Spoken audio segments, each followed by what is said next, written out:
Selamat sore semuanya. Gak ada suaranya, belum pada makan. Selamat sore semuanya. Oke, sebelum kita mulai diskusinya, aku mau mempersembahkan satu buah lagu yang aku tulis sendiri, judulnya Aku Sendiri, dan semoga kalian bisa suka. Selamat menyaksikan.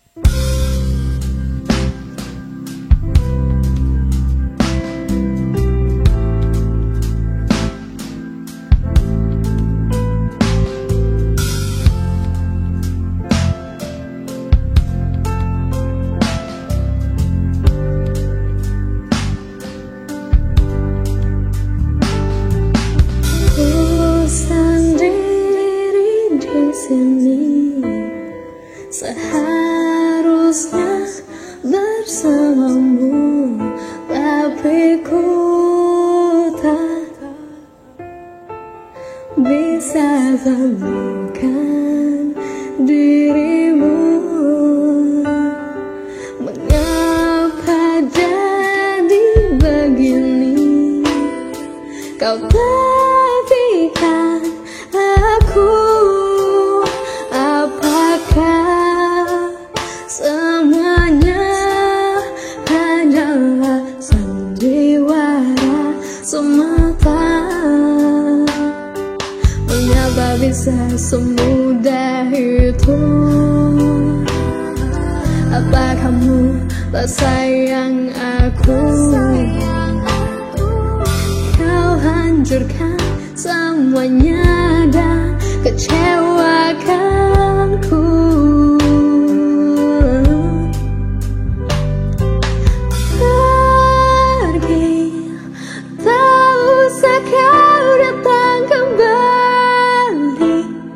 Rasa tak mungkin ku percaya lagi. Sekarang semua telah berakhir. Ku sendiri.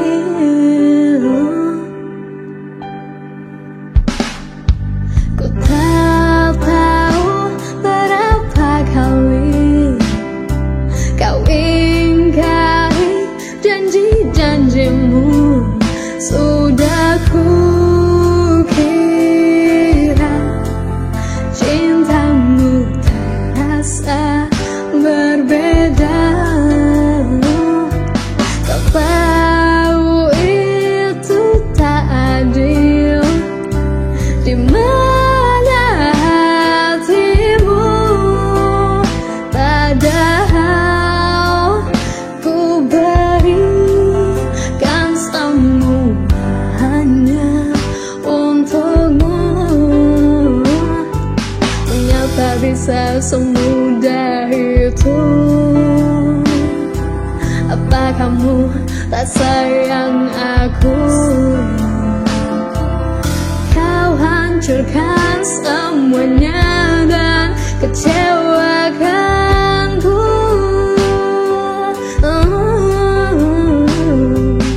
Pergi, tak usah kau datang kembali.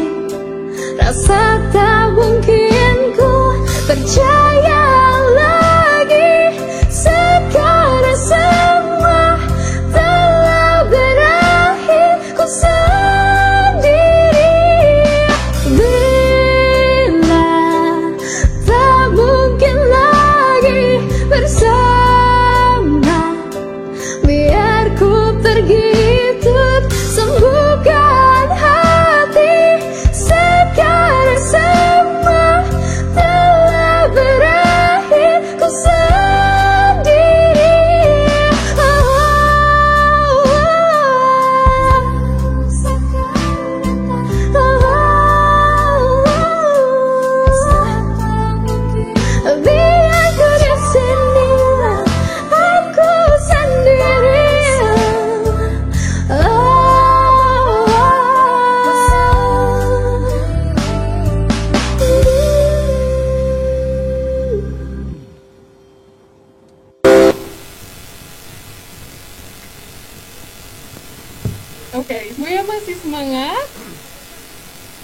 Nggak ada suaranya nih, masih semangat para narasumber? Oke, karena acaranya pun belum dimulai ya. Oke, dan tadi sesudah special perform dari aku, Sheila Jinsli, kita langsung aja tanpa basa-basi lagi. Hadirin dan pemirsa, episode kedua Indonesian President Institute dengan tema perkembangan perlindungan hak kekayaan intelektual di Indonesia, tentang pengelolaan royalti hak cipta lagu dan musik, disiarkan langsung dari The Papandayan Hotel, Bandung. Kita sambut host kita, Dr. Musa Darwin Pandana MH.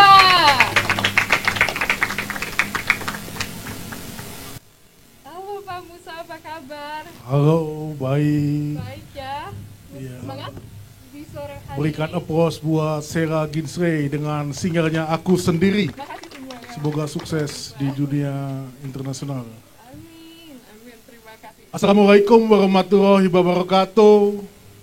Salam sejahtera, Namo Buddhaya, Om Santi Santi Om, salam kebajikan. The Indonesian President Institute hadir kembali pada hari ini membahas topik-topik berkaitan dengan hukum, bahwa di negeri Indonesia kita harus taat hukum, taat asas, taat etika, dan taat hukum. Betul sekali. Setuju? Setuju banget. Hari ini kita akan membahas mengenai perkembangan hak kekayaan intelektual di Indonesia. Terlebih khusus kita akan membahas mengenai apa sih, Ra? Kita akan membahas Pengelolaan hak royalti royalti. musik dan atau lagu ya. Ini berkaitan dengan PP nomor 56 tahun 2021 yang baru. Ya, betul. Jadi kita perkenalkan dulu narasumber yang kita sudah undang, Sila ya. Jadi yang pertama kita sudah mengundang Kementerian Hukum dan HAM.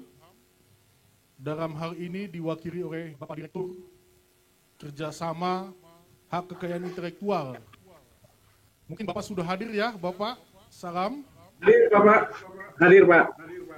Oke, Bapak Daurat Pandopatan Siritonga, Direktur Kerjasama dan Pemberdayaan Kekayaan Intelektual. Terima kasih Bapak mewakili Pak Menteri sudah bisa hadir di acara kita. Kemudian kami juga mengundang narasumber kita, Bapak Irwan Hadi Winata, selaku Ketua Umum Sahabat Advokat Nusantara Indonesia. Terima kasih Bapak sudah hadir. Didampingi oleh Ibu Feni Yorandani, selaku Sekretaris Jenderal, dan juga Krismawan selaku Konsultan Haki. Dan juga kita telah menghadirkan pakar hukum dari Fakultas Hukum Unikom, Bapak Dr. Sahat Maruritua Situmeang, dan juga tokoh figur kita, Kang Jamal Preman Pensiun. Kita berikan applause buat para narasumber kita. Meriah sekali ya narasumber kita ini, hebat-hebat semua. Senang banget. Ya, sebelum kita diskusikan lebih lanjut, kita saksikan dulu tayangan video seperti ini.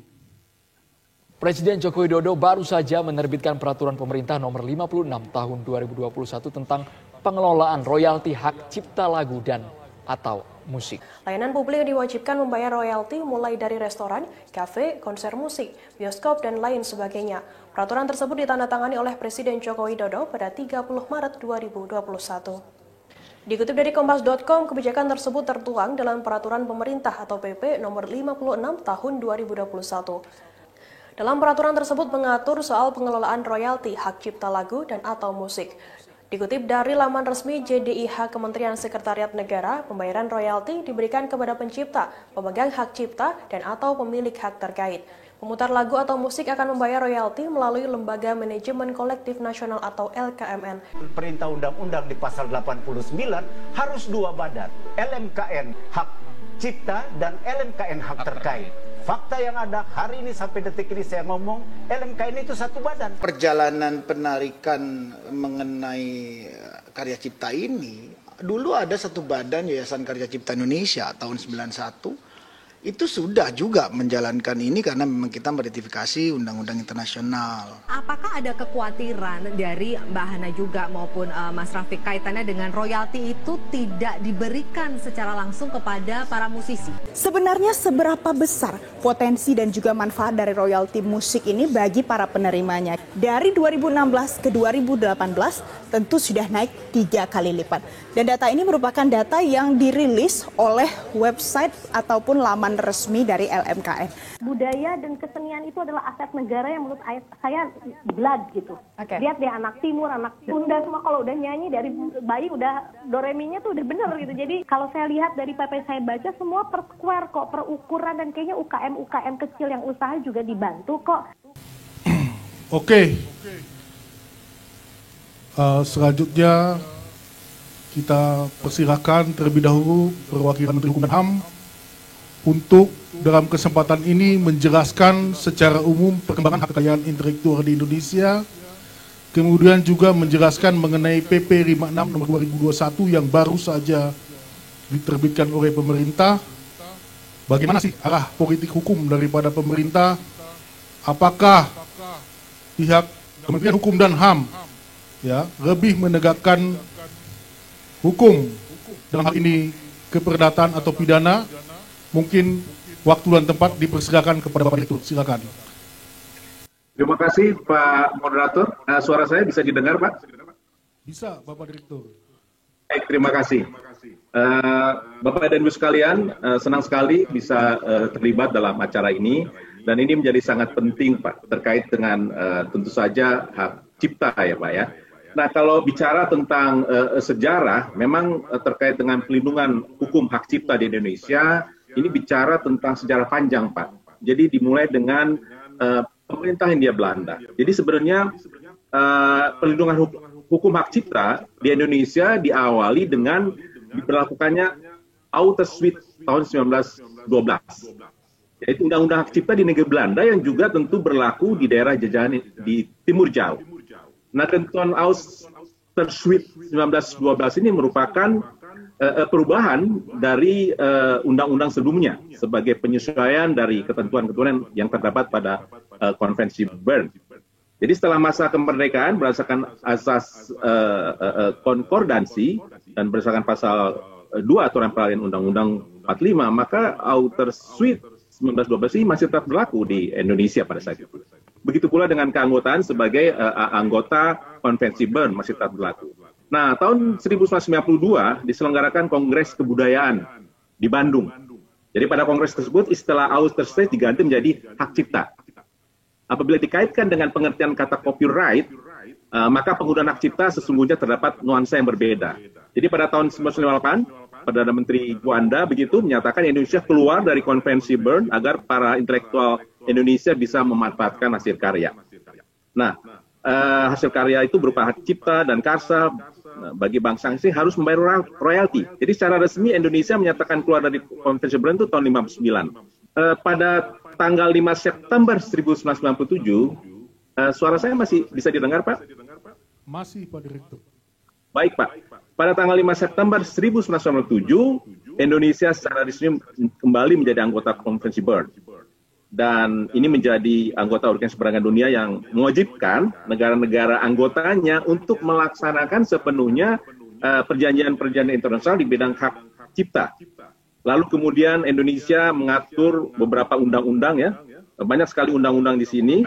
Jadi terkait dengan hak cipta dari 82, Undang Nomor 6, 87, 97. Nah, perubahan-perubahan undang-undang hak cipta di Indonesia sebenarnya untuk memenuhi kebutuhan masyarakat terhadap pelindungan atas karya cipta dan menyesuaikan dengan perjanjian-perjanjian internasional di bidang hak cipta yang telah diratifikasi, Konvensi Bern, Universal Copyright Convention dan sebagainya. Nah, terakhir terkait dengan topik kita, ini sebenarnya terkait dengan memastikan lagi perlindungan-perlindungan yang terkait dengan hak cipta. Dikeluarkanlah PP nomor 56 tahun 2021 tentang pengelolaan royalti lagu dan musik ditandatangani 30 Maret 2001. Ini merupakan amanat pasal 87 sebetulnya, 87, 89 dan 90 Undang-Undang hak cipta. Nah, PP ini diharapkan dapat memperjelas sektor mana saja yang wajib ditarik royaltinya, terutama yang melakukan secara komersial. Nah, pemerintah berharap dengan PP tersebut, pengelolaan royalti akan terkelola lebih transparan dan lebih akuntabel. Dalam PP tersebut juga diatur sistem informasi lagu dan musik, juga tentang pengelolaan data center musik yang selama ini hampir puluhan juta tidak terdata dengan baik. Jadi sebenarnya diharapkan dengan PP ini tercipta awal dari transparansi dan akuntabilitas, di mana para pencipta dan pemegang hak terkait dapat menerima dan menikmati royalti tersebut. Demikian Pak Moderator secara singkat sejarahnya dan sampai ada timbul PP nomor 56 tersebut. Terima kasih. Terima kasih. Terima kasih Pak Direktur dari Kementerian Hukum dan HAM. Sebelum kita diskusi lebih lanjut, kita berikan kesempatan kepada para narasumber yang ada ini. Mungkin ada tanggapan atau pertanyaan kepada yang punya empunya ini, Kementerian Hukum dan HAM, terkait PP ini. Waktu dan tempat diberi. Ada dari narasumber. Mungkin Kang Jamar dulu, silakan. Assalamualaikum warahmatullahi wabarakatuh. Salam sejahtera untuk kita semua, Sampurasun. Ada pertanyaan dari saya berkaitan dengan PP nomor 56 tahun 2021. Sebelumnya mungkin ada sebuah perpres Pak tentang audio visual performance berkaitan dengan ratifikasi Beijing Treaty tentang audio visual performance. Nah, sebetulnya dalam ratifikasi itu audio visual performance tidak hanya bicara tentang musik Pak. Audio visual performance itu ada aktor di sana, ada musisi di sana, ada penari di sana. Nah, pertanyaan berikutnya, porsi untuk aktor dan audio visual performance yang lainnya ada di mana? Sementara kalau melihat perkembangan jauh sebelumnya, Undang-Undang Hak Cipta nomor 28 tahun 2014 sudah merupakan tonggak kelahiran dari Lembaga Manajemen Kolektif Nasional ya Pak ya. Dan di sana juga jelas dikatakan bahwa tidak boleh lagi terjadi sold flat atau beli putus berkaitan dengan para pencipta tersebut. Dan mungkin itu saja pertanyaan saya untuk sementara Pak. Terima kasih atas waktunya. Sampurasun. Baik, mungkin bisa langsung Pak Direktur jawab. Terima kasih Pak. Apa yang Bapak sampaikan tadi sesuatu yang menarik dan ini juga menjadi perhatian kita bersama pemerintah. Namun kalau kita bicara PP 56 tahun 2021, ini lebih ditekankan pada penekanannya seperti ini ya. Setiap pengguna musik yang sifatnya komersial harus bayar royalti. Jadi kira-kira inilah yang inti utama dari PP 56. Yang Bapak sampaikan tadi tentu saja sesuatu juga yang harus kita pikirkan bersama ke depan nanti. Jadi inti dari PP 56 ini adalah misalnya katakanlah pengguna musik komersial, tempat karaoke, restoran, mal, tempat wisata, gedung pertunjukan, bioskop dan lain-lain, semua ini yang bersifat komersial harus bayar royalti. Nah, penarikan royalti hanya bisa dilakukan oleh Lembaga Manajemen Kolektif Nasional sebagai lembaga baru pemerintah, lembaga pemerintah non APBN. Nah, soal penarikan besaran royalti sudah ditentukan dalam Peraturan Menteri Hukum dan HAM tahun 2016. Jadi ini tidak bisa semua semaunya gitu, apalagi ditawar-tawar. Apalagi ini masa pandemi COVID-19, tentu tempat-tempat yang umum biasa menggunakan musik yang bersifat komersial berkurang pengunjungnya. Hal ini otomatis berdampak pada besaran royalti yang dihimpun dan dibagikan kepada yang berhak, yakni para pencipta dan pihak terkait. Jadi intinya Pak, yang Bapak sampaikan tentu saja sesuatu juga yang harus kita pikirkan bersama untuk ke depan nanti. Tetapi inti daripada PP 56 ini memang motonya adalah bahwa penekanannya adalah setiap pengguna musik yang sifatnya komersial harus bayar royalti. Kira-kira seperti itu Pak. Terima kasih ya. Baik, mungkin ada dari apa Ketua Umum Sani, silakan mau menanggapi atau bertanya. Assalamualaikum warahmatullahi wabarakatuh. Terima kasih Pak Ketua Dr. Musa Darwin. Pertama-tama saya apresiasi dikeluarkannya PP 56 tahun 21 ini. Memang di sana diatur lebih spesifik, ya. Tetapi juga setelah mendengar dari pihak musisi, ya, memang kita agak miris mendengarnya. Karena selama ini yang diperhatikan adalah musisi-musisi yang terkenal, ya, musik, lalu produser-produser, tetapi bagi artisnya sendiri, penyanyi, ya, penari, itu termasuk di sana semua. Karena itu mengandung cipta. Cipta itu bukan hanya sekedar hak dan kewajiban, tetapi cipta itu juga termasuk seni budaya yang harus kita lindungi, dan pemerintah harus memberi fokus yang sangat intens terhadap mereka itu. Lalu juga mengenai adanya beli putus, ya, mengenai syair lagu dari pencipta, karena juga selain ada para pencipta yang sudah bermodal, tetapi ada pencipta yang baru muncul, tetapi dia ingin mengaplikasikan dia punya seninya. Nah, mereka ini perlu diatur. Kasihan hak mereka ini. Begitu beli putus, hilang. Ternyata dia punya lagu lirik menjadi top. Mungkin nanti pihak dari seniman bisa mencontohkan siapa-siapa aja yang, ya, banyak sekali itu, saya lihat itu. Nah, ini perlu pemikiran dari pemerintah, ya. Mungkin nanti dari diskusi kita akan kita ketemukan apa yang harus kita buat. Sementara gitu, Pak. Baik, bisa langsung ditanggapi Pak Direktur. Terima kasih Pak. Yang Bapak penanya tadi sampaikan itu sesuatu yang memang terjadi, Pak.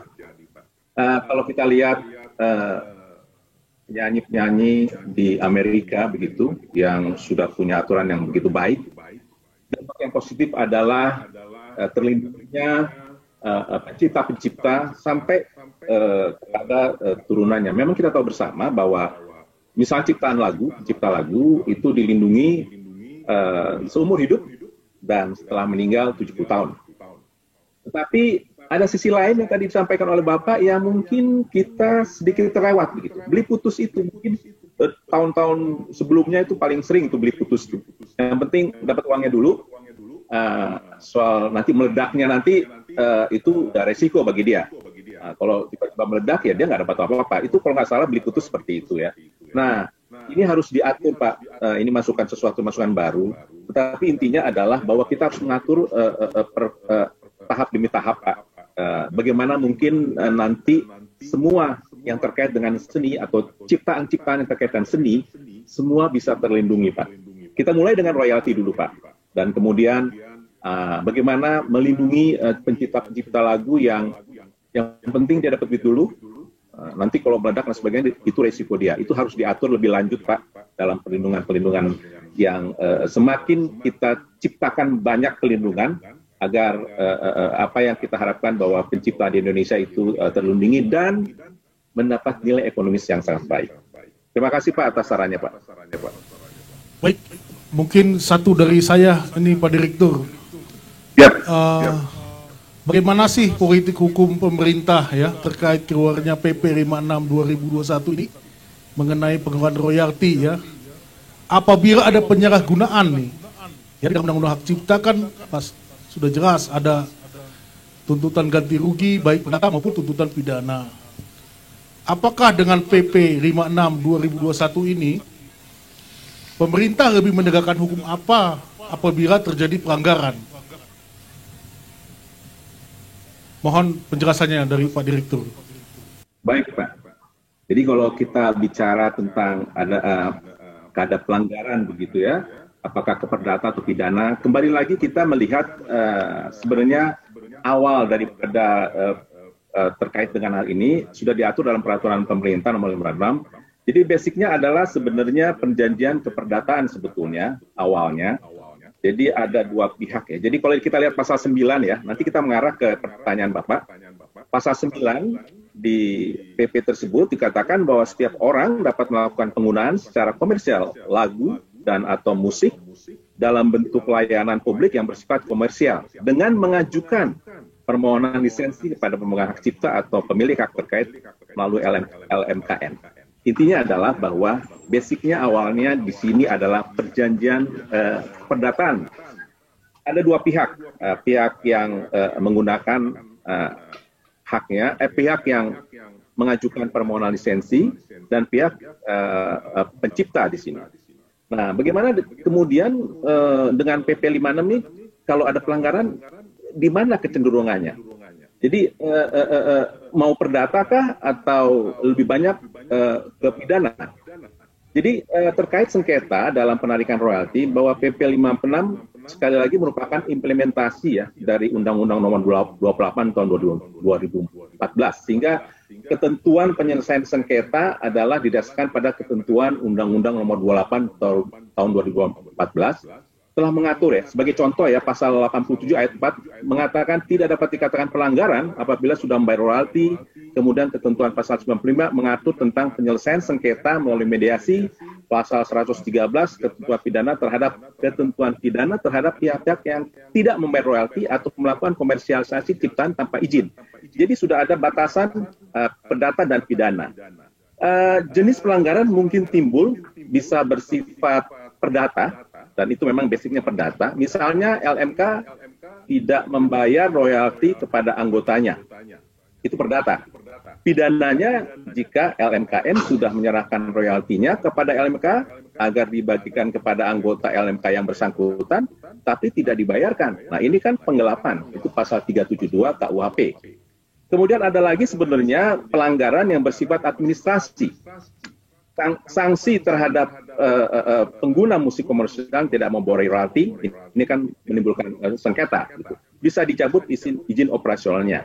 Di sini tentu saja peran kementerian lain, Kementerian Pariwisata beserta jajaran di provinsi, kabupaten, kota sangat penting. Oleh karenanya ada koordinasi di lapangan sangat diperlukan.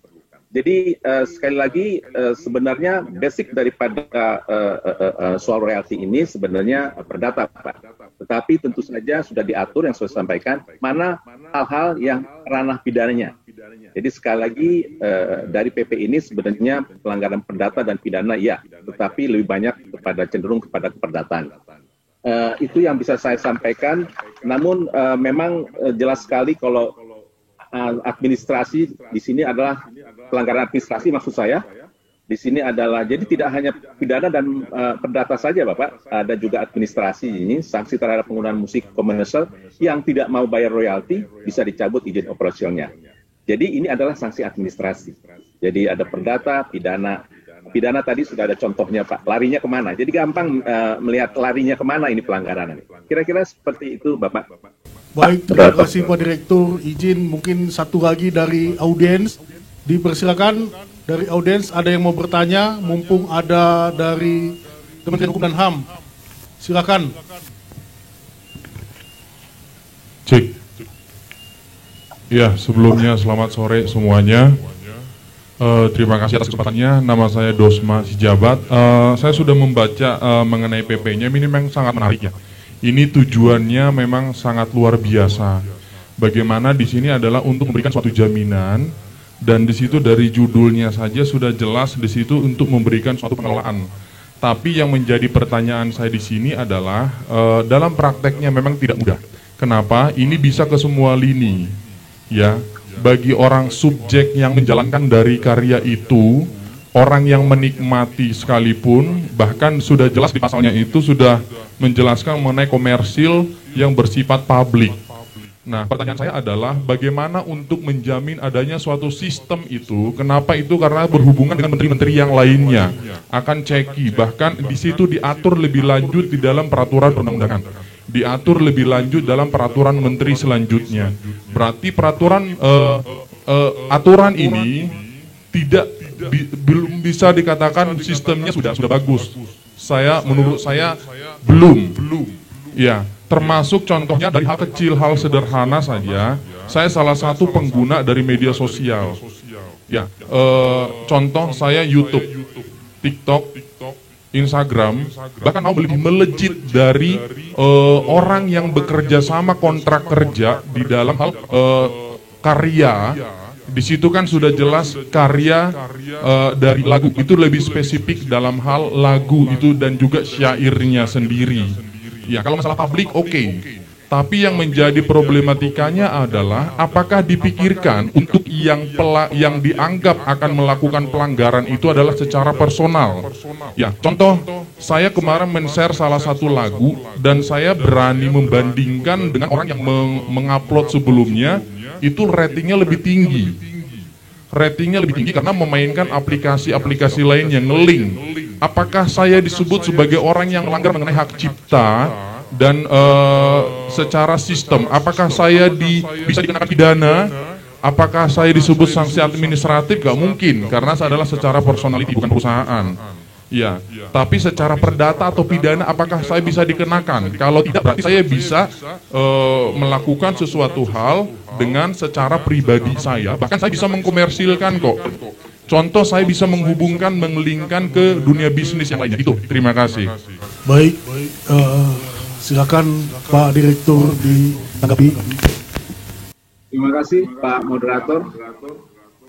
Kita tahu bersama bahwa kadang-kadang ini yang menyanyikan kembali dalam YouTube lebih banyak didengar daripada penyanyi aslinya begitu. Ini kayak seperti ini memang juga harus dipikirkan bagaimana pembagian mekanisme untuk yang seperti itu. Kalau kita dari pertanyaan tadi, kalau kita melihat hierarki peraturan perundang-undangan, maka PPI mengatur sedemikian rupa secara dasar begitu. Namun ada peraturan di bawahnya yang akan berbicara secara teknis, Pak. Jadi jangan sampai karena pembuatan PP ini jelas terarah begitu, tetapi pasti ada sesuatu yang harus diatur lebih teknis lagi.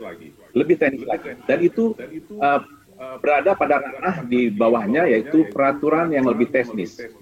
Karena tentu saja semua hal-hal yang terdapat di PP ini ada sesuatu yang memang harus kembali diatur secara teknis. Jadi apa yang Bapak sampaikan itu karena juga mengapa harus secara teknis, karena juga ada institusi lain selain Kementerian Hukum dan HAM yang harus diajak bersama untuk lebih membuat lebih sempurna lagi secara teknis, tetapi di bawah ini peraturan Menteri Hukum dan HAM dan sebagainya. Jadi secara singkatnya seperti itu, memang ada hal-hal yang secara teknis harus atur lebih lanjut agar PP ini lebih sempurna, disempurnakan lewat peraturan teknis yang ada di bawahnya, itu peraturan menteri. Itu secara singkat, Pak Moderator. Terima kasih. Baik, terima kasih Pak Direktur atas tanggapannya. Pemirsa, di negeri hukum Indonesia, semua kita harus taat etika, taat asas, dan taat hukum. Mengenai hak cipta, ada dua hal yang sangat penting. Di sana ada hak ekonomi, ada hak moral. Dan peran pemerintah wajib menegakkan kedua hak tersebut. Sebelum kita diskusikan bersama, kita dengarkan iklan berikut ini.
Pemirsa, mari kita diskusikan bersama.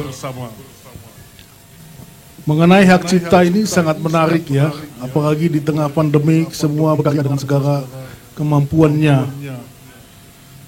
Ada satu kasus ya, perseteruan hak royalti album Taylor Swift dengan Scooter Braun yang mengakuisasi label yang menaungi Taylor dan 6 album yang diciptakan, yaitu label Big Vaccine Records.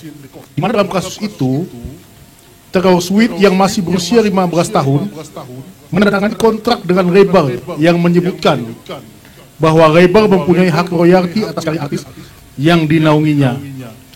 Akan tetapi setelah labelnya diakuisisi oleh orang lain, Taylor tidak memiliki hak pembagian hasil royalti dan tidak dapat memberi kembali 6 album. Menurut pendapatnya, dia mengetahui 6 album diakuisisi label lain dan pemberitaan di media. Sebelumnya pihak label lama, Taylor sempat menawarkan pemberian 6 albumnya, akan tetapi Taylor belum mampu membeli albumnya tersebut pada waktu itu. Bagaimana pandangan para narasumber mengenai kasus tersebut ya, dari sisi kacamata hukum dan kacamata masing-masing. Jadi ada satu kasus bahwa sempat menandatangani royalti ya, kemudian akhirnya dia mau beri kembali tidak bisa, padahal dia itu penciptanya ya, Sarah Ginser ya. Ini mungkin Sarah Ginser ini di London ya, host kita ini juga penyanyi ya. Mungkin saya mau tanya dulu sedikit ke Sarah ini agak menarik saya tanya ke host ya. Bagaimana kalau di Inggris ya? Kalau di Inggris itu ya, apabila kita menciptakan lagu ya, kemudian lagu itu kita upload ke YouTube, bagaimana yang terjadi di sana? Siapa sih yang punya hak dari YouTube, pembayaran royalti dari YouTube? Coba Sira dulu. Ya boleh. Kebetulan saya sebagai penulis lagu, penyanyi juga, dan saya juga yang sendiri mengurus hak cipta. Saya yang daftarin sendiri juga. Kalau menurut saya sih, kalau di sana itu di Inggris, mereka itu kalau misalnya kita pencipta lagunya, kalau misalnya kita nggak di label, kita tidak masuk label manapun, tidak terikat label manapun, kita jadi otomatis nanti kita misalnya upload di YouTube, itu otomatis langsung si royaltinya itu masuk ke kita sendiri.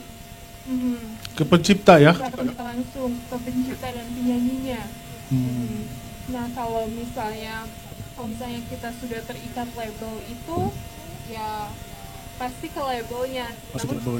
Namun nanti kalau misalnya royaltinya udah masuk ke label kan itu berarti kita tinggal atur sama labelnya sendiri. Tapi waktu kemarin sih kalau aku itu daftarnya kemarin di Indonesia. Di Indonesia. Jadi kurang paham juga, tapi itu setahu pengalaman aku baca-baca dan cari tahu dari teman-teman juga. Oke. Selanjutnya bagaimana? Saya mau tanya pandangan daripada Kang Jamal. Silakan, Bu. Kalau saya tetap mengacu pada Undang-Undang Hak Cipta nomor 28 tahun 2014. Di sana jelas bahwa bicara hak ekonomi berarti ya, kalau hak moral sudah berlaku sepanjang hidup seorang pencipta. Ada salah satu pasal yang mengatakan bahwa ketika usia perjanjian sudah berumur 25 tahun, hak ekonomi wajib dibalikan kepada pencipta. Gitu. Jadi base pada Undang-Undang nomor 28 tahun 2014 tentang hak cipta, ketika perjanjian sebelumnya beli putus atau apapun sudah berusia 25 tahun wajib dikembalikan pada pencipta. Dan hak ekonominya kembali pada pencipta. Nah, jadi setelah tahun 2014 di Indonesia sendiri memang sudah tidak terjadi bicara soul plate dengan label karena sudah ada payung hukumnya. Sudah tidak terjadi beli putus gitu sejak tahun 2014. Sebetulnya seperti itu yang saya tahu. Nah, gitu Bang. Baik, terima kasih. kita berikan kesempatan kepada dari ahli hukum bagaimana mengenai dari sisi hukum apabila ternyata royalti ini sudah dijual kemudian dijual lagi ke pihak lain, ya bagaimana dari sisi hukumnya, bagaimana kalau pencipta ini mau mengambil kembali hak ekonominya selaku pencipta. Mungkin kami persilakan Pak Dr. Barwi Isa Situbondo.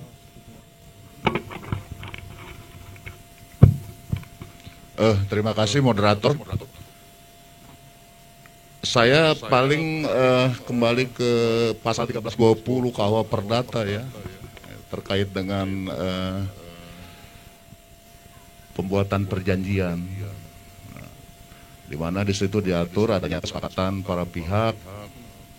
Yang kedua, cakap membuat perjanjian. Yang ketiga, ada suatu objeknya. Yang keempat, ada usaha yang halal. Nah, kalau dalam kasus itu kita mengetahui bahwa si pencipta masih berusia 15 tahun ya. Sementara kalau dalam undang-undang KUH Perdata kita, orang yang disebut dewasa adalah yang sudah mencapai 21 tahun. Nah, harusnya melihat daripada unsur-unsur perjanjian tadi, seharusnya ini upaya hukum bisa dilakukan.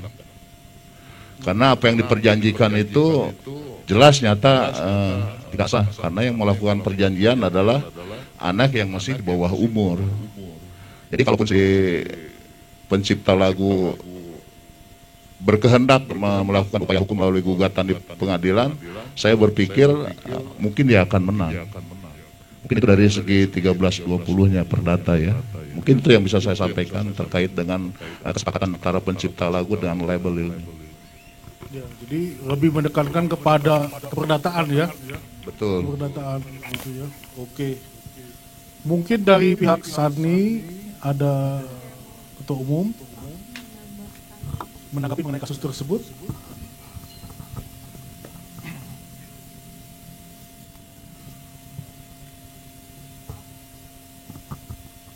Baik, terima kasih atas kesempatan. Ini saya kira ini kasus terjadi di luar ya, bukan di Indonesia. Tentunya kalau di luar kita mengacu kepada hukum luar, apa yang berlaku di sana. Tetapi masalah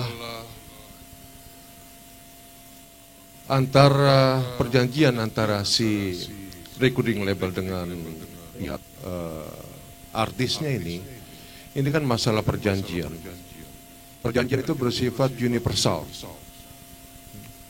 bersifat dunia, dan ada adugium yang menyatakan hetre hing akte de veten an. Hukum itu selalu ketinggalan zaman. Pada saat dibuat, dia tidak tahu apa yang terjadi akan kejadian selanjutnya. Seperti juga di dalam hukum pengaturan hak cipta di Indonesia. Sebelum saya akan mundur ke belakang dulu ya, mengenai PP 56 tahun 21. Ini kan mengenai tentang pengelolaan royalti, di mana PP tersebut merupakan turunan daripada Undang-Undang Hak Cipta. Di dalam Undang-Undang Hak Cipta itu sejak semula telah diatur dalam suatu badan yang namanya LMKN, Lembaga Manajemen Kolektif Nasional. Nah, lembaga ini adalah yang diberi wewenang untuk mengutip royalti bagi para pemakai yang secara limitatif disebutkan di 14 titik area publik. Itu di 2014 sudah diatur dalam undang-undang. Tetapi di dalam perjalanan, saya pernah mengikuti sebentar, itu dari Barekraf, Badan Ekonomi Kreatif, yang mencanangkan satu sistem untuk mengutip satu royalti juga semacam itu ya, yang namanya portamento ya, di 2017. Nah, portamento ini sampai di 2019 yang usulan dari Barekraf dibubarkan oleh Presiden Jokowi menjadi Baparekraf, Badan Pariwisata Ekonomi Kreatif. Makanya tadi semula saya bilang bahwa cipta ini bukan hanya hak dan kewajiban, tetapi termasuk juga seni budaya. Artinya apa? Di sini juga mengikutkan menteri lain yang terkait, seperti rekan saya tadi bicara, ya ada menteri yang lainnya itu di sana. Nah, saya nggak tahu perjalanan antara LMKN dengan Portamento. Ada pihak musisi dalam tanda kutip yang pro ke LMKN dan pro ke Portamento. Dan di dalam pendapat mereka, kalau yang satu pihak segera dibuat aturan mengenai pengutipan royalti. Di pihak lain ada kekhawatiran bahwa royalti yang dipungut itu tidak sampai kepada para pencipta, pemegang hak cipta yang terkaitnya. Nah, ini kan ada dua sisi, gitu. Nah, kalau kita melihat daripada kasus tadi, ya, seperti juga kasus yang ada di Indonesia, banyak juga terjadi contoh-contoh seperti itu. Kalau Pak Sitomo yang tadi bilang mensitir daripada KUH Perdata mengenai syarat-syarat perjanjian, itu memang seyogianya diperhatikan di sana. Saya melihat sampai saat ini kurang adanya sosialisasi mengenai undang-undang hak cipta terkait dengan para pencipta dan pemegang hak lainnya. Dan untuk melakukan perjanjian antara musisi, artis dengan produsernya, mereka itu selalu berada di tempat yang lemah. Dan seharusnya ini adalah didampingi oleh konsulen hukum atau pengacara.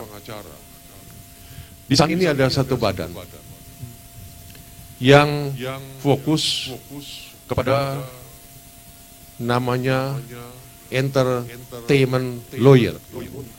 Nah, mereka ini sudah mulai fokus ya memperhatikan para pencipta dan pemegang hak lainnya yang bersedia mendampingi apabila dia akan mengadakan perjanjian-perjanjian dengan produser segala macam. Karena kita kenal ada produser yang pemilik modal besar. Nah, mereka ini memborong semua fasilitas daripada musisi, artis, akomodasi dan segala macamnya. Tetapi si artis, musisi tidak mempunyai hak, mereka diatur mengenai pemasaran apa segala macam. Tapi ada juga suatu perusahaan yang ada di tengah. Dia memberikan keleluasan kepada artis musisinya untuk berkreasi.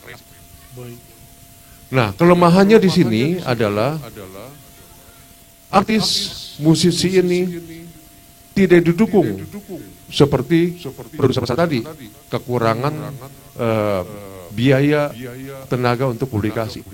Nah, yang ketiga ada lagi yang namanya net label. Nah, ini yang sekarang rame, net label, yang di YouTube segala macam. Kita kebablasan ini banyak. Begitu Pak Ketua. Baik, Ketua Umum Sani, kita berikan kesempatan kepada audiens yang ada di lokasi. Dipersilakan dari perkenalkan namanya, dan kemudian nanti dari seniman juga dipersilakan untuk memberikan tanggapan ataupun pertanyaan. Terlebih dahulu perkenalkan dulu dari mana. Baik, host TV, program TV dan para narasumber maupun pemirsa program TV yang ada di ruangan talk show ini dimanapun berada, yang mudah-mudahan nanti melalui akun YouTube program TV ini bisa sampai ke berbagai daerah di penjuru negeri. Bang MDP, host TV, saya Dahman Sinaga. Ya, Assalamualaikum warahmatullahi wabarakatuh. Salam Pancasila, salam milenial. Saya tadi menarik dari apa yang menjadi pertanyaan rekan sejawat saya, Bung Dosma Sijabat, bahwa jangan sampai PP ini nanti, kan sudah menjadi kebiasaan biasanya, sering kita dengar hukum itu menjadi tajam ke bawah, tumpul ke atas. Jangan sampai nanti menyasar person-person yang memang memiliki kreativitas. Karena menurut saya kreativitas itu juga hasil karya ya. Tadi yang disampaikan oleh pembicara Pak Ketua Sani, bukan hanya persoalan hak ekonomi dan moral ya Pak ya, tapi juga kebudayaan kan gitu. Kan banyak person-person yang kreativitas sehingga dia membawakan sebuah lagu, misalnya lebih tenar dia yang membawa lagu ini daripada penciptanya gitu. Nah, kan di sisi lain, kalau misalnya dia harus izin, akses untuk izin kepada penciptanya mungkin lebih gampang akses kepada YouTube. Misalnya penciptanya ada di Jakarta, sementara orang yang punya kreativitas ini ada di Nangro Aceh misalnya. Dia kan lebih gampang mengakses YouTube daripada mengakses penciptanya yang mungkin banyak yang harus ditempuh gitu, modal yang besar gitu kan. Sementara kreativitas kan tidak boleh dibendung. Makanya saya melihat, ini saya konteksnya mengenai fenomena cover lagu ya, karena tadi bahasanya juga mengenai lagu. Ada dua sisi dari sisi pengcoveran lagu ini. Yang pertama, sebenarnya pencipta juga bisa diuntungkan. Meskipun misalnya ada cover lagu yang tanpa izin misalnya. Artinya dia lagunya viral tanpa dia harus bayar biaya promosi misalnya. Tapi di sisi lain juga dia mungkin bisa jadi dirugikan karena dia tidak mendapat hak ekonomi ya dari lagu yang diciptakan pengcover lagu ini. Nah, artinya ada dua sisi. Nah, dari hal itu saya mohon pandangan dari narasumber, bagaimana sih idealnya pengaturan dan perlindungan hukumnya gitu. Baik dari sisi pencipta maupun dari sisi person-person ya kan, atau generasi-generasi milenial yang memang punya kreativitas gitu. Baik, sudah ditangkap. Nah, itu mungkin dari saya. Terima kasih. Baik, ini dari Ketua Umum Advokat Milenial Bandung ya. Luar biasa pertanyaannya. Mungkin saya beri kesempatan dulu kepada Pak Krismawan ya, selaku konsultan haki, bisa memberikan sedikit tanggapan daripada ini. Oh, yang lain. Kalau begitu saya pakai. Atau dari Kang Jamal mau menanggapi dulu? Ya, silakan.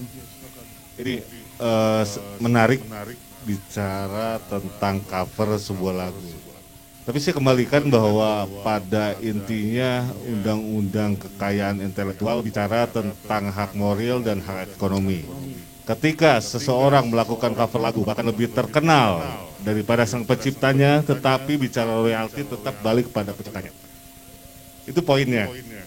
Gitu. Jadi ketika bicara teman siapapun dia sebagai seorang kreator, sebagai seorang pencipta, jangan khawatir. Undang-undang kekayaan intelektual memberikan istilahnya porsi kepada pencipta untuk mendapatkan lebih. Sebetulnya intinya di sana. Kalau menurut pandangan saya, mungkin begitu aja Bang. Terima kasih. Terima kasih Kang. Mungkin dari pakar hukum Eva Unikom. Saya coba sedikit menanggapi apa yang menjadi pertanyaan dari Bung Dahman, Ketua Advokat Milenial Kota Bandung. Cukup menarik pertanyaannya terkait cover lagu ya. Jadi kita tahu tujuan hukum itu untuk apa. Tujuan hukum itu adalah menjaga ketertiban dalam masyarakat. Nah, kalau lintas-lintas seperti ini kita tidak jaga ketertibannya, akhirnya terjadi apa? Kebablasan semua. Jadi kalau kita coba cermati Undang-Undang Hak Cipta nomor 28 tahun 2014, terus turun kepada Peraturan Pemerintah nomor 56 tahun 2021, itu sebenarnya sudah bagus sekali. Itu sudah melindungi yang dibilang hak moral dan hak ekonomi dari pencipta lagu dan orang yang terkait dengan penciptaan lagu tersebut. Bisa dibayangkan oleh kita kalau kita kenal dulu yang namanya Benny Panjaitan Grup Panbes ya. Mungkin malang melintang dia menyanyi mungkin udah lebih 50 tahun. Karena hak ciptanya tidak dilindungi, sementara lagu-lagunya sampai sekarang, contohnya lagu tentang gereja tua. Semua orang menyanyikan lagu gereja tua. Bahkan di YouTube itu yang menyanyikan lagu gereja tua mungkin pendapatan dia sampai puluhan miliar ya. Sementara Benny Panjaitan meninggal di dalam rumah yang kita sangat prihatin ya. Nah inilah yang perlu kita perhatikan, filosofi dibentuknya suatu undang-undang itu apa. Jadi untuk menjaga suatu ketertiban dalam melintas terkaitan dengan Undang Cipta royalti dalam lintas perlindungan royalti bagi pencipta lagu. Mungkin pengguna cover lagu juga dia akan mendapatkan keuntungan, tetapi kalau dilakukan dengan ketentuan yang berlaku. Misalnya dia meminta izin atau lisensi, mengadakan perjanjian lisensi dengan pencipta lagu. Toh dia juga akan mendapatkan royalti juga. Tapi berikanlah hak kepada pencipta lagu yang sebenarnya, supaya dia pun dari segi ekonomi mendapatkan imbalan dari kreativitas dia sendiri. Jadi saya melihat peraturan pemerintah tentang royalti ini cukup bagus tengah masyarakat dan harus kita apresiasi. Itu menurut saya Pak Moderator, terima kasih. Baik, terima kasih Pak Temarus Tumeyang. Ada Pak Krismawan mau memberikan jawaban, silakan. Baik, terima kasih. Menyambung tadi yang disampaikan oleh Bapak Dekan, saya sependapat bahwa memang hukum ini dibentuk untuk persoalan yang terjadi adalah sepanjang Undang-Undang Hak Cipta ini dibentuk di Indonesia sejak perubahan dari tahun 92 sampai dengan saat ini, memang sudah ada LMKN yang mengutip royalti, tapi karena tidak adanya transparansi, masa depan pencipta juga pemilik hak terkait yaitu pelaku pertunjukan, musisi, penyanyi, produser fonogram dan lain-lain, lembaga penyiaran, itu tidak mendapat haknya yang sebenarnya. Menyambung tadi pertanyaan dari Flor, sebenarnya Undang-Undang Hak Cipta ini kalau bisa kita lihat di pasal 43 huruf D itu sudah mengatur bahwa suatu perbuatan tidak dianggap sebagai pelanggaran hak cipta yang meliputi pembuatan dan penyebaran konten hak cipta melalui media teknologi informasi dan komunikasi yang tidak bersifat komersial dan atau menguntungkan pencipta atau pihak terkait, atau pencipta tersebut menyatakan tidak keberatan atas pembuatan dan penyebar luasan tersebut. Terkait dengan pertanyaan masalah mengcover lagu, kita ambil satu contoh di media YouTube. Kita tahu bahwa media YouTube itu kan seorang pengupload bisa menambahkan AdSense di video-video tersebut. Nah, AdSense ini yang akan memberikan keuntungan bagi si pengcover lagu. Selain banyaknya viewer yang dia akan peroleh, dia juga akan mendapat semacam uang dari YouTube AdSense tersebut. Ini bukannya satu solusi untuk kita katakan penggelapan atau bagaimana, tapi ada juga yang mengatakan bahwa dapat saja AdSense-nya kita tidak sematkan, dan kita tetap harus meminta izin dari pencipta. Dan itu saya lihat banyak kok pengcover lagu yang contoh, saya lupa namanya, ada wanita itu yang meminta izin kepada Ahmad Dhani untuk mengcover lagunya. Sepanjang Ahmad Dhani itu menyatakan tidak keberatan, dan si pengcover lagu itu dapat saja menyematkan AdSense-nya, mendapatkan keuntungan dari YouTube itu diperbolehkan. Menyambung tadi Bapak Dekan itu, saya setuju bahwa kita harus memikirkan bukan hanya kepentingan pribadi di sini. Kita hidup bersama-sama, kita makhluk sosial, kita mengcover, kita mendapat keuntungan, kita juga harus menghargai pencipta lagu, pelaku pertunjukan, produser, ya, dan lembaga penyiaran. Jadi semua harus mendapatkan hak-haknya. Begitu menurut saya. Terima kasih. Iya. Sebelum ke pertanyaan kedua, saya mau tanya lagi ya. Batasan tidak keberatannya ini apa? Batasan tidak keberatan daripada artis ini? Biasanya dalam praktek ini si pengcover dapat mengadakan komunikasi dengan si pencipta, atau kalau pencipta itu sudah menunjuk yang namanya musik publisher, penerbit musik, dia dapat mengadakan komunikasi. Apakah bolehkah saya mengcover lagu A misalnya? Kalau dikatakan ya boleh, ya dapat saja dilakukan. Seandainya tidak menjawab bagaimana? Sebaiknya jangan. Karena undang-undang hak cipta dengan jelas itu mengatur ketentuan pidananya. Ada yang bentuknya 3 macam itu. Pertama, kalau mengcover lagu itu hanya bentuknya semacam menyanyikan kembali, itu ada di pasal 113 itu ya. Sebentar. Itu pasal 113 ayat 3. Diancam pidana penjara paling lama 4 tahun dan atau pidana denda paling banyak 1 miliar. Yang kedua, kalau bentuk perbuatannya aransemen atau transformasi. Kita tahu di YouTube itu ada konten kreator yang suka merubah misalnya satu contoh musik pop menjadi musik dangdut. Ya, itu juga ada ketentuan pidananya itu.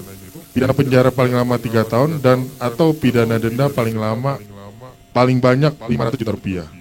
Lebih lanjut lagi, kalau perbuatan-perbuatan tersebut memenuhi unsur pembajakan, nah ini pidana penjaranya paling tinggi. Diancam paling lama sampai dengan 10 tahun. 10 tahun ya. Atau pidana denda paling banyak 4 miliar rupiah. Jadi undang-undang kita jelas mengatur dan kita harus menghormati hak-hak orang lain. Terima kasih. Baik, terima kasih.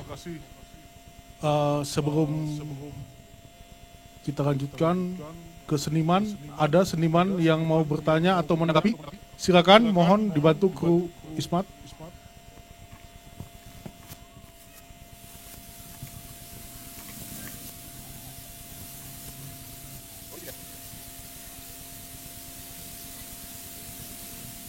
Siap, Assalamualaikum warahmatullahi wabarakatuh. Waalaikumsalam. Selamat sore buat moderator Bang Darwin Musapane. Ini satu grup dengan saya di Poradi ya. Kemudian Indonesian Advokat, Bandung Indonesian Advokat kalau nggak salah.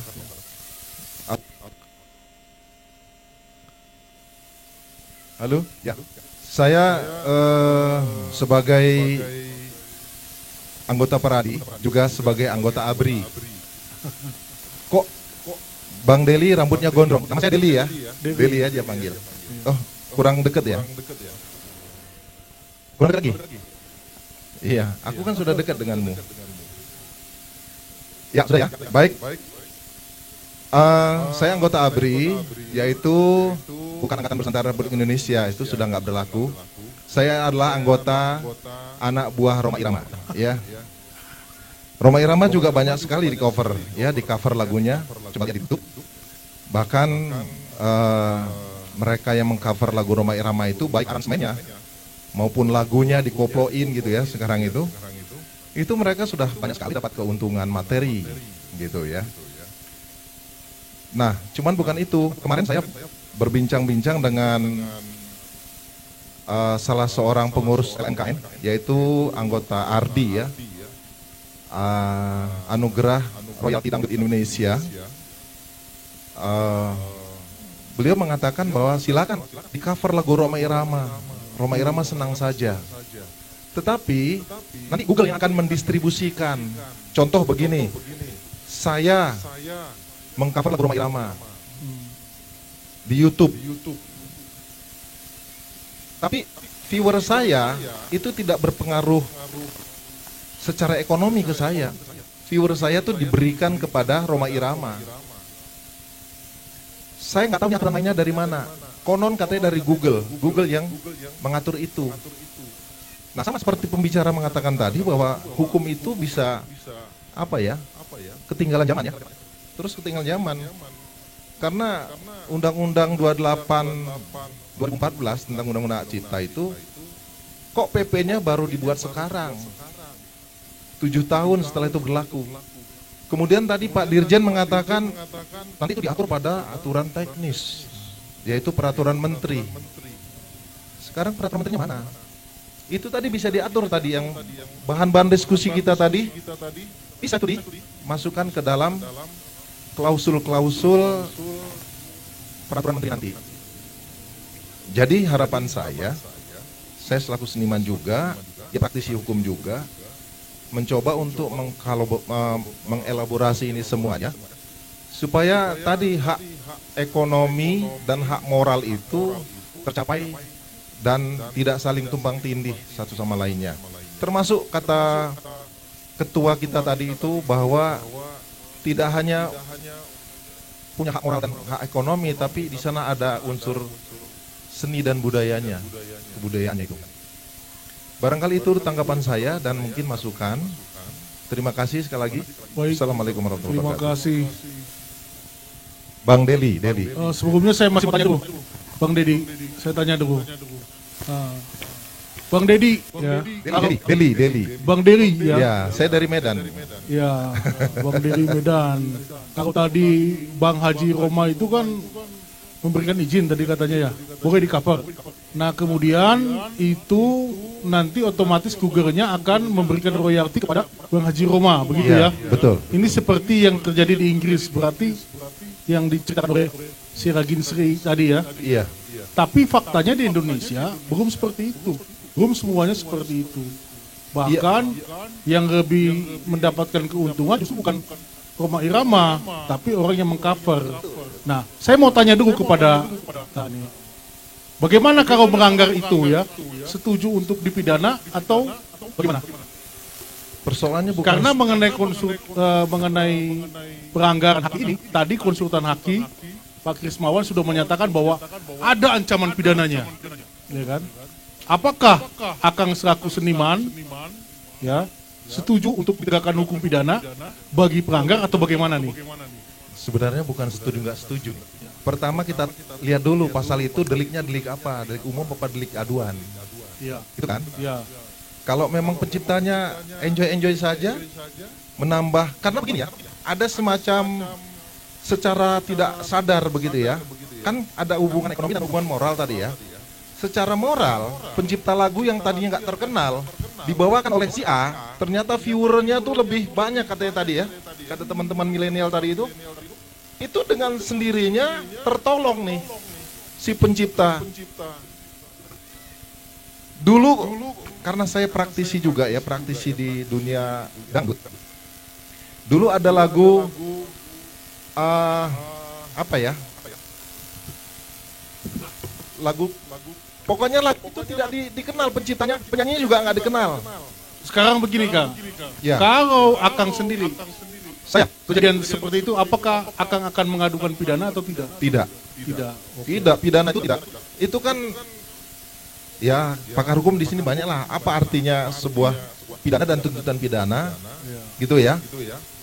Itu untuk apa? Remedium apa namanya itu?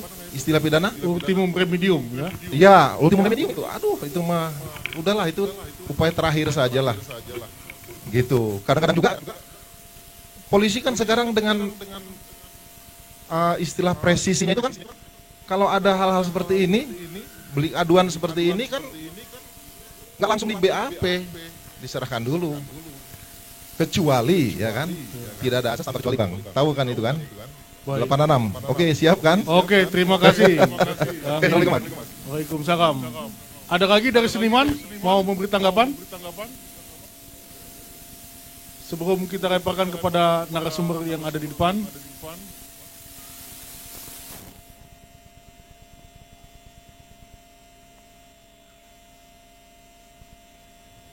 Ada? Oke, kalau gitu. Mungkin aku mau sekalian tanya kali ya, Pak Musa ya, boleh? Boleh, co-host bertanya. Iya, mau menambahkan sekaligus nanya aja. Kalau misalnya nih, kan tadi kata Bapak Krismawan itu kalau banyak sekali yang lagu-lagu yang di YouTube, di TikTok, semuanya itu pada di remix. Jadi berbeda dari aslinya, dari pop jadi dangdut dan sebagainya. Nah kalau itu sendiri kan itu suka dipakai. Saya pernah lihat kalau misalnya si lagunya tuh dipakai sama banyak banget orang satu Indonesia sampai ke luar negeri. Nah sedangkan si penyanyinya itu sama sekali saya pernah baca salah satu penyanyinya tuh sebetulnya dia nggak setuju tapi udah terlanjur. Nah itu bagaimana tuh? Apakah misalnya kita sebagai penyanyi, kan kita juga bingung juga ya kalau misalnya mau, wah saya nggak setuju tuh, karena si content creatornya sendiri kan kita nggak tahu siapa. Nah itu bagaimana? Nah mungkin ke konsultan hakim, Bisa Pak Krismawan mau menanggapi? Atau sebelum ke, oke, Pak Krismawan dulu. Oke. Balik lagi ya, kita bicara hukum di Indonesia.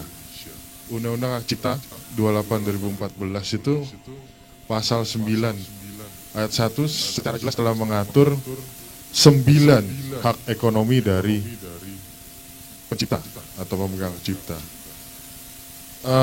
Terkait dengan aransemen atau transformasi dari suatu ciptaan, itu sebenarnya merupakan hak dari si pencipta. Dia yang merestui, istilahnya boleh atau tidak suatu ciptaan ini dilakukan aransemen atau transformasi, maupun dilakukan yang namanya pengalih wujudan, misalnya dari satu lagu mau dibikin semacam film, novel dan lain sebagainya. Jadi kalau ditanya menurut saya sebenarnya sepanjang, balik lagi ya, sepanjang memang si pencipta itu menyatakan tidak keberatan, ya berarti tidak ada pelanggaran hukum.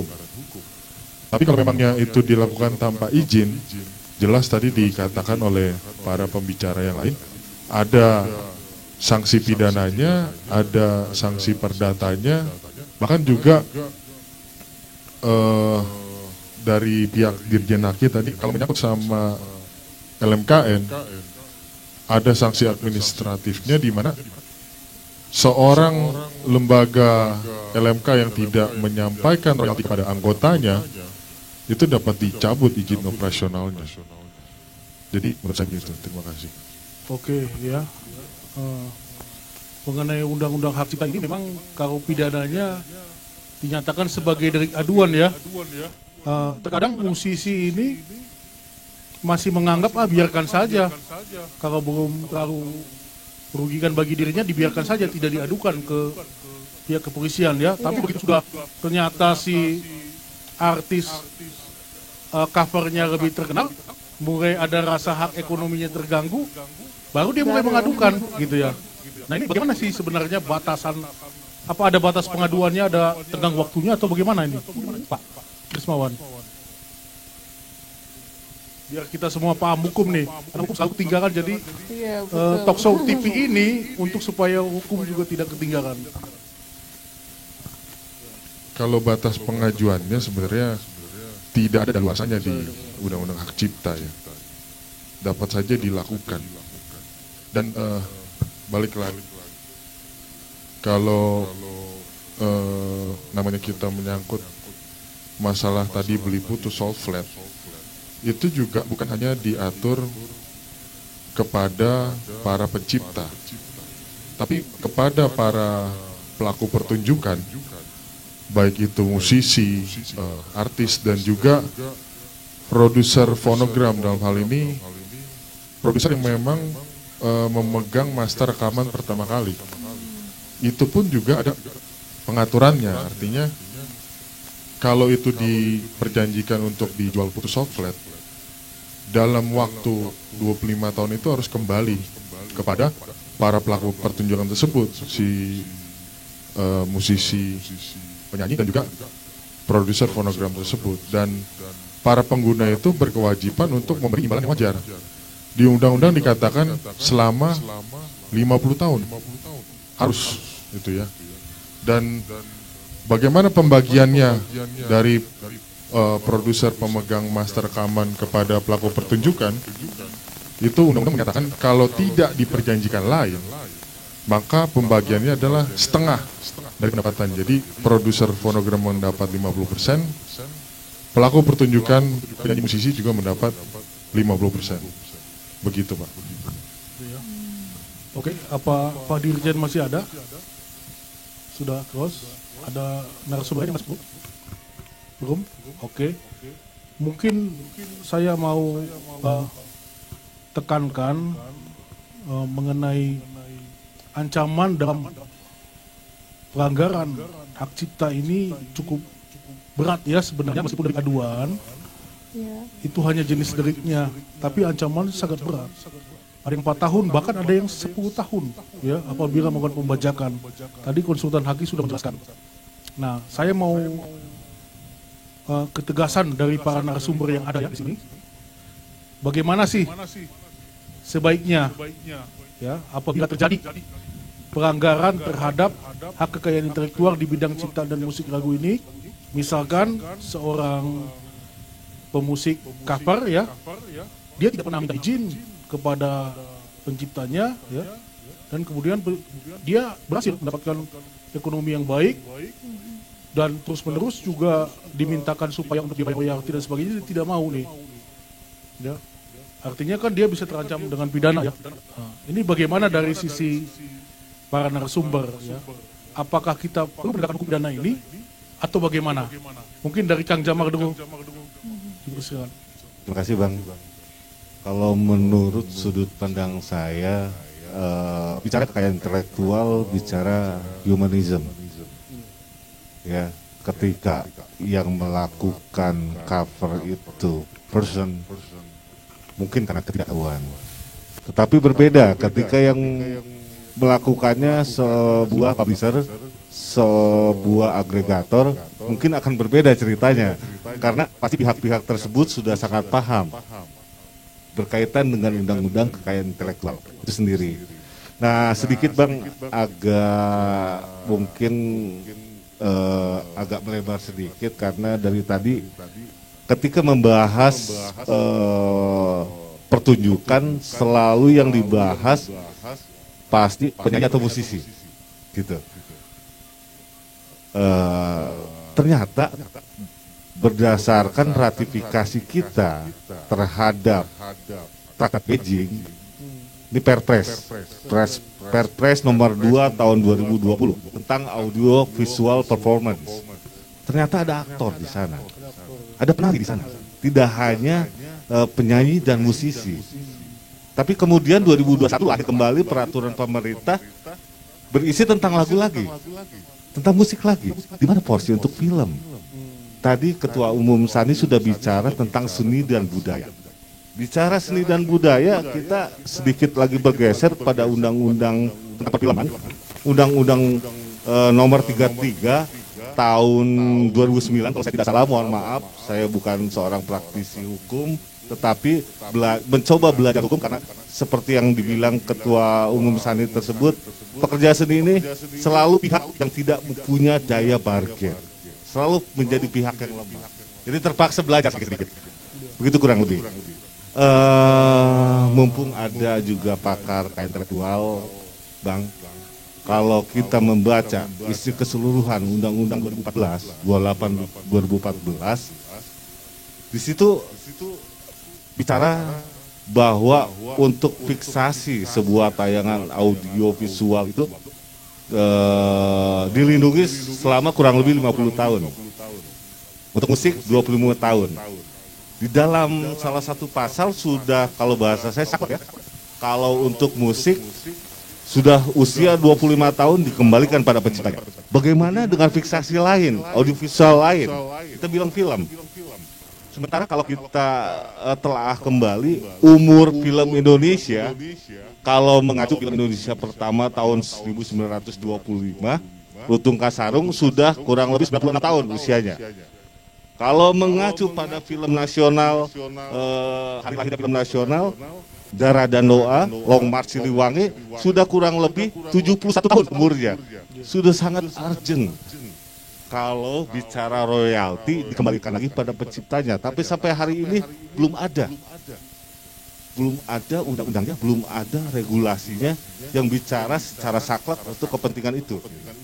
Nah, mudah-mudahan hari ini ada abang-abang di sini melalui TV, mungkin banyak pihak-pihak yang kemudian menjadi ingat, oh iya ya, ternyata ada sebuah urgensi lagi bicara kekayaan intelektual. Bicara sebuah rumah yang bicara film yang dimana isinya akan ada sebuah lagu, akan ada sebuah sastra, akan ada segala macam seni di sana. Ternyata belum ada. Kalau ke Akang sendiri nih, saya mau tegaskan ke Akang sendiri. Tadi kan kalau itu pemusik pribadi, betul, cover, gak usah dipidana gitu ya. Tapi kalau dia bioskop, lembaga teater gitu ya, karaoke. Nah, ketika dia melakukan pelanggaran pidana, secara hukum kan memang sudah ada. Betul, sudah ada ancaman pidananya. Nah, dari sisi Akang sendiri, bagaimana nih pendapatnya? Apakah memang perlu kita tegakkan hukum pidana atau bagaimana? Perlu ditegakkan ya. Ketika bicara memang pihak-pihak yang melakukannya sudah sangat paham akan aturan perundang-undangan yang berlaku di Indonesia. Baik, oke. Selanjutnya pandangan dari pakar hukum. Apabila ya ada pelanggaran terhadap hak cipta termasuk royalti ya, memang di dalam pasal 105 Undang-Undang Hak Cipta dinyatakan di sana tuntutan keperdataan ya tidak menunda ataupun tidak menghilangkan hak daripada si pencipta untuk mengajukan tuntutan pidana. Artinya asas ultimum remedium tidak berlaku ya. Seniman ya di sini di Undang-Undang Cipta ini. Kalau asas ultimum remedium yang kita pahami adalah bahwa hukum pidana ditempatkan di paling terakhir. Sementara pasal 105 Undang-Undang Hak Cipta itu tegas dinyatakan tuntutan keperdataan tidak menghilangkan ya, tidak menunda hak daripada si pencipta untuk mengajukan tuntutan pidana. Nah, ini bagaimana dari sisi ahli hukum? Silakan, Dokter. Ini cukup luas sekali kita membahas ini ya. Berbicara tentang undang-undang, berbicara tentang peraturan pemerintah, artinya kita harus konsekuen juga berbicara tentang penegakan hukum. Jadi apa gunanya undang-undang, apa gunanya peraturan pemerintah kalau pelaksanaannya tidak diterapkan penegakan hukumnya. Memang dalam Undang-Undang Hak Cipta, Undang-Undang Nomor 28 Tahun 2014 itu sudah jelas dikatakan dalam pasal 105 terkait royalti atau hak cipta, pelanggaran terhadap hak cipta, bahwa pihak yang dirugikan dia berhak dan diperkenankan untuk mengajukan upaya hukum baik gugatan perdata maupun pidana. Jadi walaupun gugatan perdatanya diajukan, itu tidak menutup kemungkinan dia diperkenankan untuk menuntut secara pidana ya. Nah, kembali bicara tentang teori ultimum remedium. Ultimum remedium memang itu ada dalam hukum pidana istilah tersebut. Nah, kembali lagi kepada personal masing-masing. Memang ultimum remedium itu adalah obat yang terakhir lah kita akan menerapkan upaya hukum. Selagi upaya perdata, upaya hukum administrasi mesti bisa diterapkan, dijalankan, dan terjadi suatu musyawarah, yaitu yang terbaik memang. Tetapi kita kembali juga kepada situasi dan kondisi yang ada. Kita tahu kan masyarakat tidak sama pola pikirnya. Mungkin sebelum itu menyangkut nilai ekonomi yang kecil tidak masalah. Gitu. Capek orang laporkan ke polisi buat apa kan begitu. Kalau nilai ekonominya kecil, tetapi begitu nilai ekonominya sudah kita ternganga begini, saya berpikir pasti orang akan menempuh upaya hukum. Nah memang sebelum melakukan upaya hukum pidana, lebih baiklah dilakukan secara musyawarah atau upaya hukum mengajukan gugatan ke pengadilan atau upaya hukum administratif. Nah terkait dibentuknya undang-undang tentang hak cipta dan peraturan pemerintah ini, tidak ada istilah orang tidak tahu dan tidak paham. Kita mengenal yang namanya ajas fiksi ya. Ajas fiksi hukum itu seluruh warga masyarakat Indonesia dianggap tahu dengan diundangkannya satu undang-undang dalam lembaran negara. Jadi dia tidak bisa mengelak, saya tidak tahu undang-undang itu, tolong saya jangan dihukum, tidak bisa. Jadi dengan adanya undang-undang, dengan adanya peraturan pemerintah, artinya supaya itu bisa efektif, penegakan hukumnya harus dijalankan. Mungkin itu Pak Moderator. Baik, terima kasih. Sangat menarik sekali diskusi kita. Kita diskusikan lagi, namun kita break sejenak.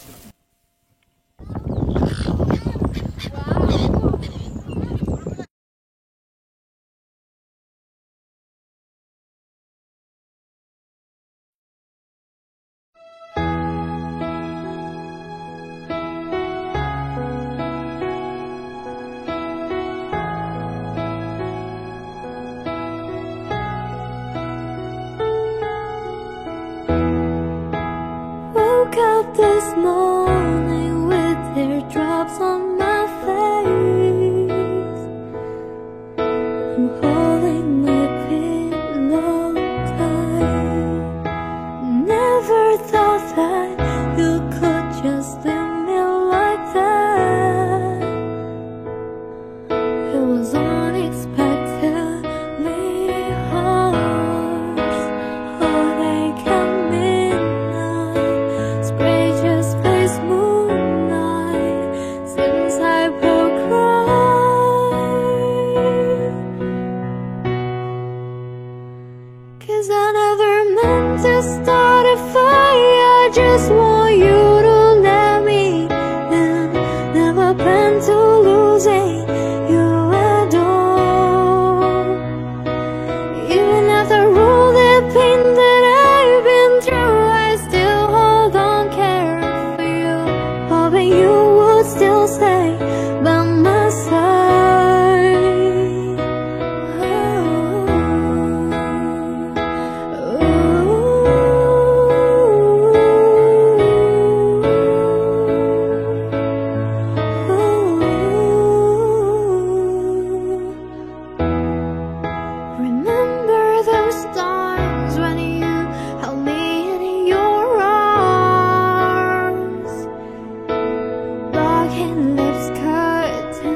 Pemirsa, kita memasuki episode segmen terakhir. Segmen ketiga ya, Pak Musa ya? Yang ketiga, ini kita beri kesempatan buat yang di medsos. Oke. Untuk bertanya. Pertanyaan. Mungkin yang dari medsos ada pertanyaannya di. Oh iya, sudah ada. Sierra Ginsri bisa dibacakan? Boleh. Ini kita ada pertanyaan pertama dari Lala Nurfitria. Menurut narasumber, secara hukum Indonesia, apakah diatur juga mengenai royalti di platform digital seperti YouTube, Instagram, TikTok, dan sebagainya? Ini sebetulnya sama 11-12 ya Pak ya Musa ya? Iya, pertanyaannya yang sudah kita diskusikan. Ya memang tadi mungkin dari konsultan Haki sedikit menegaskan kembali Pak Krisman. Ini kebetulan dari medsos bertanya seperti itu. Bisa sih. Iya. Sebenarnya mengatur mengenai peraturan royalti lagu dan musik ini ya, bukan hanya baru diatur di PP 56 2021, tapi sebelumnya itu sudah diatur di keputusan Menkumham tahun 2016. Nah, selama Kementerian Hukum dan HAM dan LMKN belum dapat membangun pusat data lagu dan musik dan SILEM, Sistem Informasi Lagu dan Musik sesuai PP 56 2021 yang baru ini, maka diberlakukan masih pengaturan Menkumham yang lama tahun 2016 terkait dengan pertanyaan royalti di lembaga apa tadi namanya YouTube dan lain sebagainya. Ada itu, jadi disebut namanya lembaga penyiaran televisi, ada lembaga penyiaran radio, dan beberapa apa namanya pengaturan-pengaturan yang lain yang memang sama dengan yang diatur di PP di 14 titik yang tadi sudah disampaikan oleh Ketum Sani. Begitu, terima kasih. Oke, terima kasih. Sebelum kita ini saya minta closing statement dari para narasumber. Yang pertama, Kang Jamal, mungkin ada pesan yang perlu disampaikan baik kepada pemerintah, kepada masyarakat umum, para pencipta musik, budayawan dan sebagainya. Silakan closing statementnya. Mudah-mudahan dengan adanya PP tersebut, pemerintah bisa membuatkan sebuah platform digital juga untuk mekanisme penarikan royalti itu sendiri, agar tidak terjadi carut marut. Karena sebelumnya pernah terjadi juga di tahun 2011 berkenaan dengan RBT, kurang lebih karena ketidaktransparansian akhirnya dunia musik juga bergejolak. Mudah-mudahan bisa mulai dipikirkan untuk membangun, dan saya yakin dengan sumber daya manusia yang dimiliki di Indonesia kita mampu. Itu aja mungkin. Terima kasih Kang Jamal. Buat Pak Dr. Maruli Situmeang, bagaimana nih ya? Tadi dari sisi pidana memang aturannya sudah ada, namun dalam sisi penegakannya apakah kita mau menegakkan hukum perdata atau pidana atau teori ultimum remedium itu, mungkin bagaimana dari ahli hukum? Terima kasih. Sebenarnya seperti yang saya sampaikan tadi, bahwa dengan adanya undang-undang tentang hak cipta dan peraturan pemerintah tentang perlindungan royalti ya, ini sudah bagus sebenarnya. Ini sudah mengcover dan melindungi semua pihak, baik pengguna, pencipta lagu dan sebagainya. Tinggal kembali kita bagaimana tataran pelaksanaannya dalam hal penegakannya. Saya pikir kita masih berharap peran pemerintah untuk tetap turun di dalam mensukseskan undang-undang dan peraturan pemerintah ini. Terlebih salah satu contoh tadi yang disampaikan oleh Pak Dery juga terkait misalnya pengguna lagu segala macam, orang yang penciptanya tidak tahu, karena saya lihat di dalam peraturan pemerintah tersebut ada yang disebut dengan sistem informasi lagu dan musik. Nah ini setahu saya belum terbentuk karena memerlukan budget yang cukup tinggi.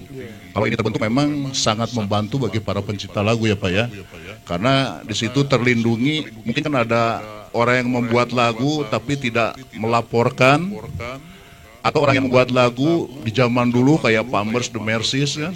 Nah tapi dengan adanya sistem informasi lagu dan musik, itu semua lagu akan tercover di sana. Nah, ini jadi saya berharap tetap peran pemerintah dalam melaksanakan mensukseskan undang-undang dan peraturan pemerintah ini tetap harus konsisten dan turun ke lapangan. Mungkin itu peran saran saya. Oke, terima kasih pakar hukum dari Unikom. Ada Ketua Umum Sahabat Advokat Nusantara Indonesia nih. Memang undang-undang hak cipta sudah ada, peraturan pemerintah mengenai pengelolaan royalti juga sudah ada. Namun di tataran dunia seni masih banyak problematika. Bagaimana peran SANI menjembatani polemik-polemik mengenai hak cipta dan utamanya mengenai royalti ini. Dipersilakan Ketua Umum untuk. Baik, terima kasih. Tadi dikatakan setiap orang dianggap tahu undang-undang.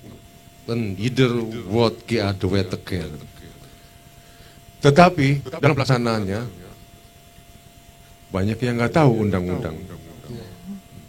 Nah, saya punya saran pemerintah segera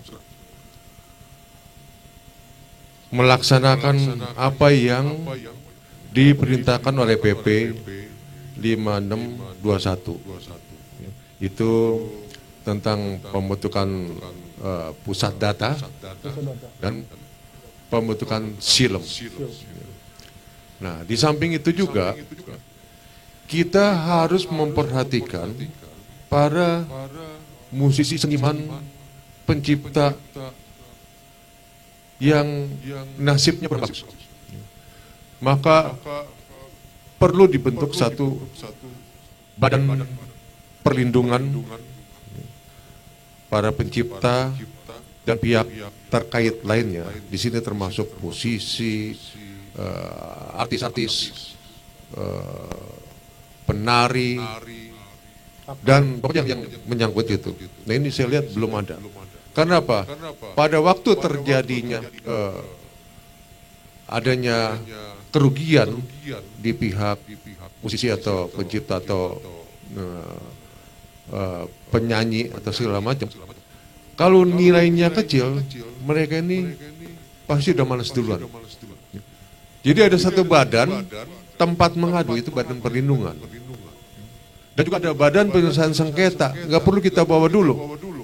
Kejar pidana gitu ya? Iya, karena ini menyangkut seni, budaya, dan yang harus kita pertahankan sebagai rakyat Indonesia. Terima kasih. Merdeka. Wassalamualaikum warahmatullahi wabarakatuh. Ibu Feni, Sekjen, ada sama Pak closing statement, Pak Krispawan. Cukup? Oke, terima kasih para narasumber. Terima kasih juga untuk para audiens yang sudah meluangkan waktu untuk datang dan hadir ikut berdiskusi ya Pak Musa di episode kedua TV ini. Terima kasih para seniman, para advokat yang hadir, bahkan yang hadir melalui YouTube dan Zoom. Ya. Pemirsa, di Indonesian President Institute, di negeri hukum Indonesia, harus taat asas, taat etika, dan taat hukum.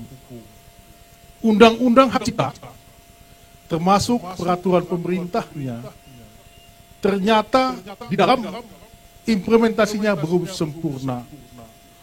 Bahkan masih berisiko seseorang bisa kena nestapa pidana. Bahwa benar hukum selalu ketinggalan. Bahwa benar pula bahwa setiap kita harus dipandang tahu hukum ketika peraturan perundang-undangan itu sudah berlaku. Saya mau katakan demikian, bahwa hukum itu dibuat untuk kebahagiaan manusia. Itu kata-kata saya menyetir pendapat daripada Profesor Sacipto Raharjo. Hukum untuk manusia, bukan manusia untuk hukum. Sampai jumpa di episode selanjutnya. Saya Musa Darwin Pane. Dan saya Sheila Jinsli. Kita diskusikan bersama. Salam. Terima kasih.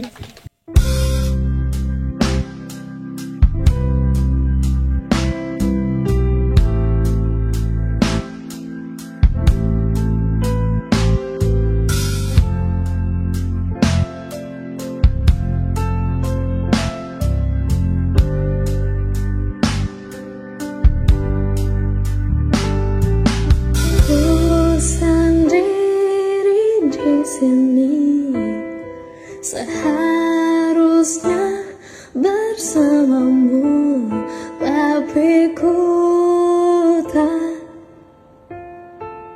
bisa temukan dirimu.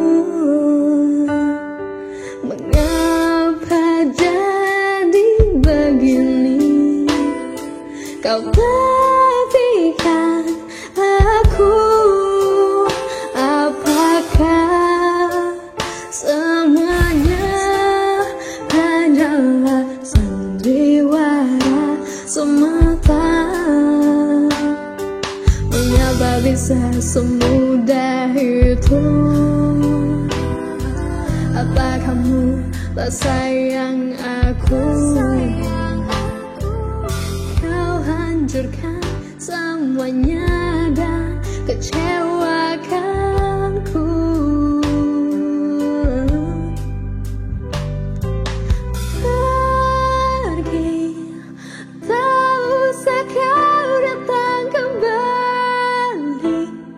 Rasa tak mungkin ku percaya lagi. Sekarang semua telah berakhir. Ku sendiri.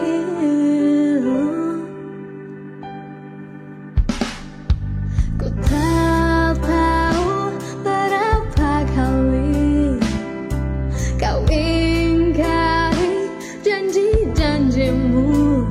Sudah ku kira cintamu terasa berbeda.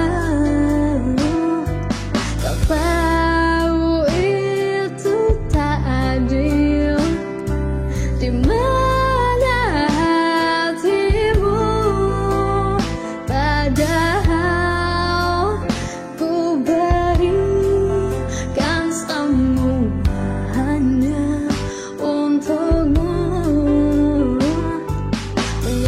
bisa semudah itu. Apa kamu tak sayang aku? Kau hancurkan semuanya dan kecewa.